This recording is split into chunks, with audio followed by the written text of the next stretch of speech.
Hello everyone, today I'm back in World of Guns, Gun Disassembly, and today we're looking at a familiar rifle here. Today we're going to be taking a look at an M-14 rifle. So basically this was the next rifle after the M1, adopted in the American military, into American military service. And as you can see, it looks very similar to an M1.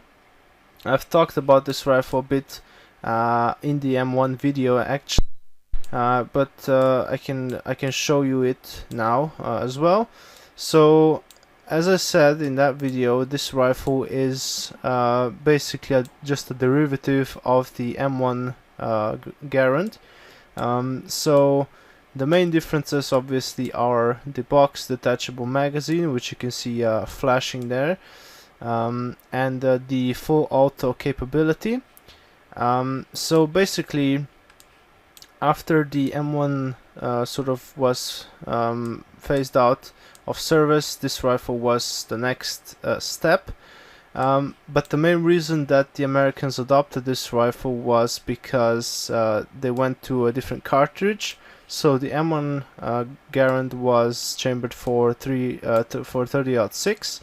And the new NATO cartridge, obviously at that time, was 308 NATO. So basically that was the standard for all the NATO countries, and the US had to basically adopt that cartridge as well. So they thought that that would be the most appropriate moment to change the rifles as well. They wanted to have some full auto capabilities. However, they didn't want to move away from the full power rifle cartridge.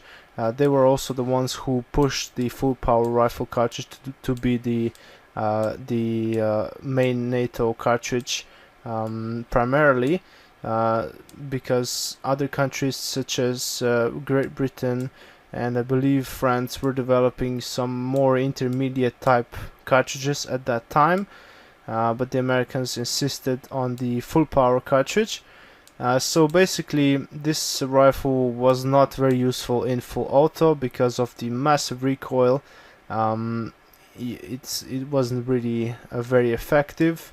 In semi-auto it was pretty much the same as an M1, except for obviously the box magazine. The detachable magazine proves to be a fairly large advantage, I would say.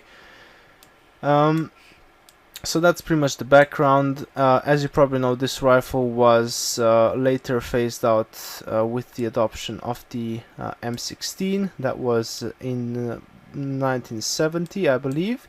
So basically this rifle was in service for just a couple of years, mainly I think I'm not sure, mainly between the Korean and the Vietnam War, but I think they were used in the Vietnam War at the beginning at least, where they had some trouble because of the large amount of moisture in the air in the Vietnam area, because of the rainforest and stuff, or jungle, I'm not sure which one is correct.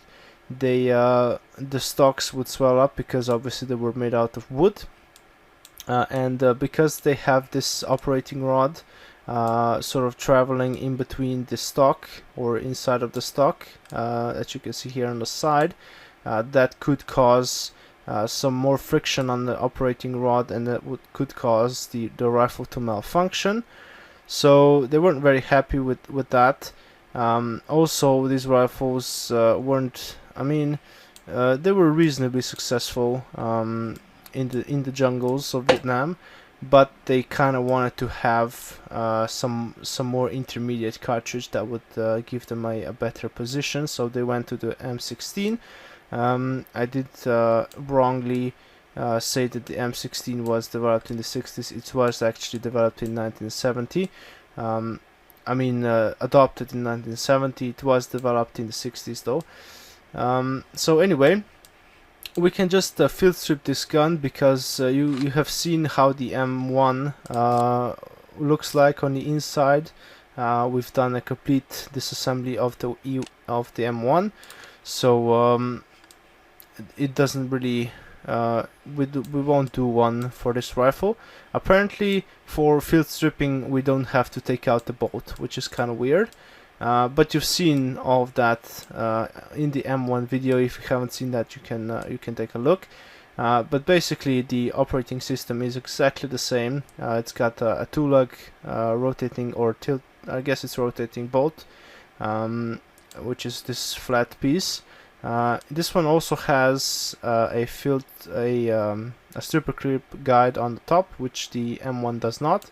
The M1 just uses end block clips, so you stuff the whole thing in the action. It's got a switch on the side. This is the full auto switch. Basically use that to switch between the modes, and that's pretty much the only change on this rifle. As you can see, trigger group and everything else exactly the same. So let's put it back together, and we'll check the operation. And that's pretty much gonna be all that I can tell you and show you about this rifle. Again, if you haven't seen the video on the M1, you should take a look, because that rifle is even more historical than this one. Okay, they later went with I believe metal upper handguards as well. This one has a wooden one, as you can see. Let's see if we can kit this thing out. So we can put a scope on. That's pretty standard. We've got bayonet, nice, and the rear sight also is adjustable for distance, just like the M1. And that's about it. We can fire in semi-auto, or we can fire in full auto. As you can see, the switch moves here on the side. And if it was this controllable in real life, it would be very nice. So this rifle is pretty much the same weight as the M1, but because it's full auto, that can be very much of an issue, because it's not actually that heavy, and it uses a very powerful cartridge. It uses 20 round magazines, I believe, and yeah, that's pretty much it, I guess. Let's unload it. The magazine catch is located underneath, basically on the front side of the trigger guard, as you can see there. You can rack the slide, or the bolt. Let's see how that works. Safety. That's semi. Where is the safety? Oh, of course. This is the safety, exactly the same as the M1. It's got a like a flag type safety in the trigger guard. Okay, and then we can do some X-ray. As you can see, the gas port and the gas piston is underneath the barrel, and the operating rod goes around and to the side of the bolt. That's pretty much it. Let's do a cutaway as well. There we go. Here you can see everything in more detail. There's the spring also underneath there, and the cam for the bolt is actually machined into the basically the charging handle slash operating rod plate on the side. That's pretty much it though. Alright, let's do some slow-mo fire as well. Let's reload this thing. Okay, and go for slow motion. Are we on full auto? Yes, we are. So here you can see the whole thing working.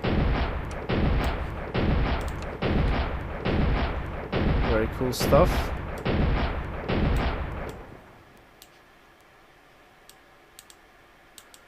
So yeah, obviously the scope needs to be mounted over to the side because of the ejection, which is somewhat straight up. and it would probably malfunction if the stock was directly on top of the ejection port. But I think that's probably enough for the M14.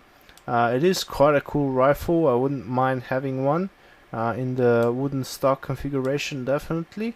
But I guess it's not as historical as its predecessor, the M1, obviously, and it doesn't have as much appeal, but still a very cool rifle and a cool sort of intermediate step between the M1 and the M16. A very interesting sort of look at how the American military was thinking during that time as compared to maybe some other countries around the world. So anyway, I hope you enjoyed this video. If you liked it, you can press the like button and subscribe to my channel. You can also check out my other videos, and I will see you next time.